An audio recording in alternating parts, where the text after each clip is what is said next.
Hi everyone, I'm Noye and this is AfriFreak Rev Space. Today we'll be reviewing Ofuma Agali's poetic collection entitled If We Are Willing, the Earth Will Listen. So Ofuma Agali is a Nigerian writer and he has published short stories and poetry collections. Some of his works are published in anthologies and literary journals around the world. And this particular collection was first published in 2025. The structure of the collection is divided into 5 parts. The first part is entitled Flux of Veracities, and it explores themes such as man's destruction of the ecosystem, writing as healing, and bad leadership. So under writing as healing, the speaker sees a writer as being ill during the time that they are trying to shape their thought. For instance, if a writer conceives something and then they begin to think of how to process it, how to cut it into shape so that it will have all the values and interpretations that they intend to share with the world, that period is a period of ill health for the writer. They are filled with a lot of anxieties and they just, how pregnant people act. So the time that the product is complete and then pen and paper interact for the writer to pour out whatever it is they want to share, that is the moment of healing, is the moment of release. So that is how the speaker sees writing as healing. Then the second poem that handles the theme of the destruction of the ecosystem is entitled Aboriginal Questions. So here the speaker uses indirection and rhetorical questions to reflect on how humans are destroying the ecosystem. Then the third poem that is entitled To the Greed Maniacs, this one has biblical undertones because here the speaker tries to advise the leaders that are not doing what they ought to do for their people. So in Proverbs 6:6, King Solomon advised the sluggard to go and get insight and wisdom from the ways of the ant. That is also how the speaker here talks to the leaders to go to the ants to learn their ways so they will know how to take care of the system. Then the second part is entitled Crossroad of Elegies, and it has 5 elegies. And these elegies have this movement of moving from loss, grief, pain to praise, consolation, hope. So the speaker in the poem, the first one entitled Interminable Memories, that is actually inspired by the death of the writer's mother, there the speaker begins with loss and pain. So he laments about the loss of the mother, how the memory is still very fresh. And then after dwelling on the pain for some time, the speaker moves to praising the mother, praising her legacies, the values that she cultivated and nurtured. And then he's talking about how he has a fever, but he's hopeful that the fever will not kill him because of what he learned from his mother. And I read some of the lines. It says, "The potency of your evening tales still haunts the fire of my dreams. In your stoical capacity for solutions, you baptize the tentacles of my youthful wisdom. How can I die of this fever when your medications flow in my arteries? I will keep your effigy in the gallery of my heart and sleep forever in your ancestral chasm. I pray to you there, ancestor, I will not be frail." So from these lines, we see the strength of mothers, how mothers, through their maternal strength, are able to empower their children. So even though she is dead now, the children are able to fall back on the values that she cultivated in them, so the fever will not kill him. And then there is also the belief in the power of the dead to help the living, which is also expressed in these lines. And then after dwelling on private mourning for some time, there's a shift towards the exploration or reflection on life and death generally. And the speaker tries to capture that by saying that life is a journey of wind. So journey of wind. So how I read it is, when the person is alive, you hear the sound of the wind. But then you hear the sound of the wind, and before you know it, it goes away, swishes past, and then you can hear the echo, but after some time the door closes and you don't hear it anymore.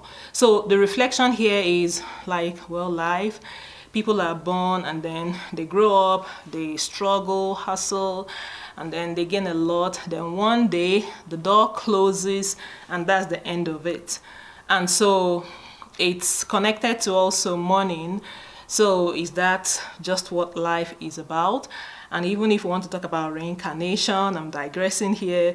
Even when you reincarnate, do you even remember the previous life? So then the next part is entitled Interlude, Synaptic Haikus. So here we have themes such as life hustles and tough time, the degeneration of human values, and then the banality of daily routine. So under the banality of daily routine, the speaker in the poem entitled Smokescreen expresses displeasure at the way that life just boils down, like the routines of humans boils down to two things.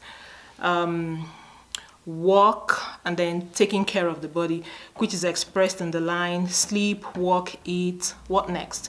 So under work, under eat, you're nourishing the body, and then sleep, you're also nourishing the body. Then under work, you are trying to acquire something to also take care of yourself. You can also nourish your consciousness through work. But then the speaker is not satisfied with these and says, what next? So this is the invitation to readers to sit down and think about their routine, that this routine of sleep, work, eat, that is there more to life or just these? And then the next poem is entitled Tranquility. Under Tranquility, the speaker says, night is not darkness. My night is the feast of bliss, long bursts of silence.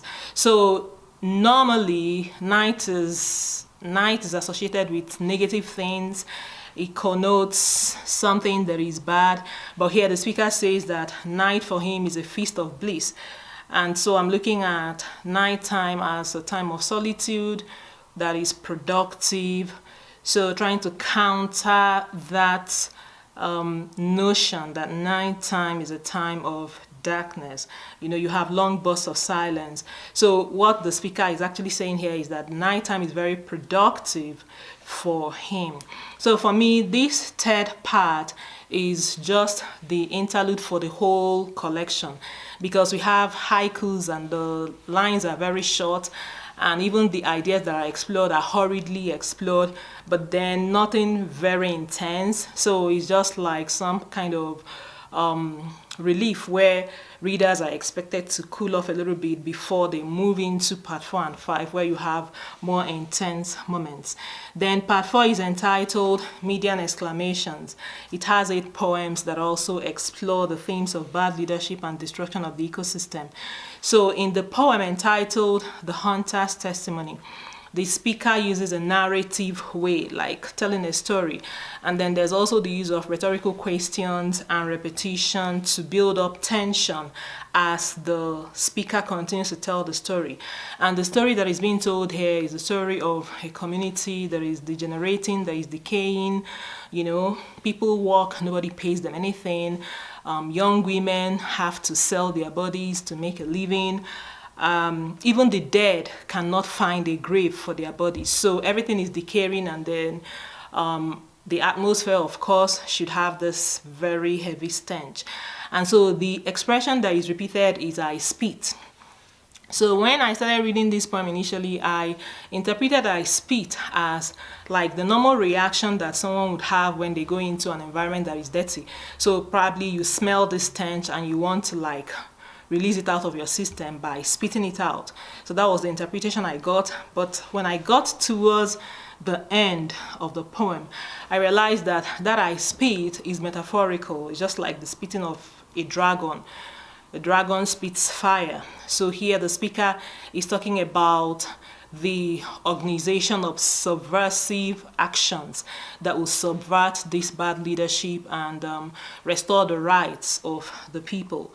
So, and then he talks about how, in spite of the fact that what they are doing is conspicuous, the leadership is not even interested in trying to like fix the challenges so that this thing that is, about to happen will not happen. Okay. Then part 5 is entitled Howling Whispers. So that is oxymoron. How can, whispers howl? Just think about the combination, howling whispers. So it's a continuation of part 4, where in the poem entitled Testaments of Hope, the speaker there also is talking about how they are not willing to kill themselves in order to satisfy the leaders who don't really care about them. So it says here, I will not pierce my wilting nipples so milk can flow to your non-existing land of promise. So in these lines, we have biblical undertones too. So land of promise, Canaan land, promised land, and then flowing with milk and honey. But politicians, what they normally do is that they come with empty promises, and then after making those promises, they come into office and nothing happens. In fact, what actually happens is that there is barrenness and famine in the land and people suffer. So we have that spirit of resistance where the speaker says, I will not, he keeps repeating it, I will not. So it's like someone is saying do and they are saying they will not, that kind of thing. And then we also have where the speaker also talks about the importance of seizing the day. The notion of the carpe diem, seize the day, and is expressed in these lines. Today is your tomorrow's yesterday. The tomorrow we chase with so much sweat. The tomorrow we chase with so much zest. Today is your most palatable dish. So the advice here is make proper use of today. Don't wait for tomorrow. What you can achieve today, just go ahead and do it. So in the light of what we're talking about in this poem, so they are trying to resist this bad leadership through different forms. So there's no need to say we'll do it tomorrow, let it be done today, so that the leaders will understand that people are no longer comfortable with, their nonchalant attitude. Then the title of the poem is a complex sentence that is begun with the conditional marker if. So if we are willing, the earth will listen. So the earth is presented as an entity that is always willing to do its part. And then if humans are willing to do their part too, then the earth would comply. So this particular title speaks to the thematic concern in this collection that focuses on the ecosystem and human beings' relationship with the ecosystem. However, it excludes other ideas in the text that we find in the elegies and the haikus and in the transformative initiatives that we see in part 4 and part 5, where the speakers and the poems that I mentioned talked about spitting and initiating activities that resist the bad leadership. And also, each poem has a symbol. And if a glossary is created for these symbols, I think that would help readers to be able to make connections between the symbols and the poems. Agali's poetry collection is riveting, like you read it and it's very interesting. I'm looking at the elegies as having this kind of pacing that you find in very interesting dramatic monologues. It's actually something that you can perform with the accompaniment of musical instruments. It's very interesting and intense. And the collection also has different thematic concerns and structures. So if you are somebody who is interested in haikus, or you're interested in elegies, or you want to read poems that are exploring the ecosystem, then this is the collection that you should sit with.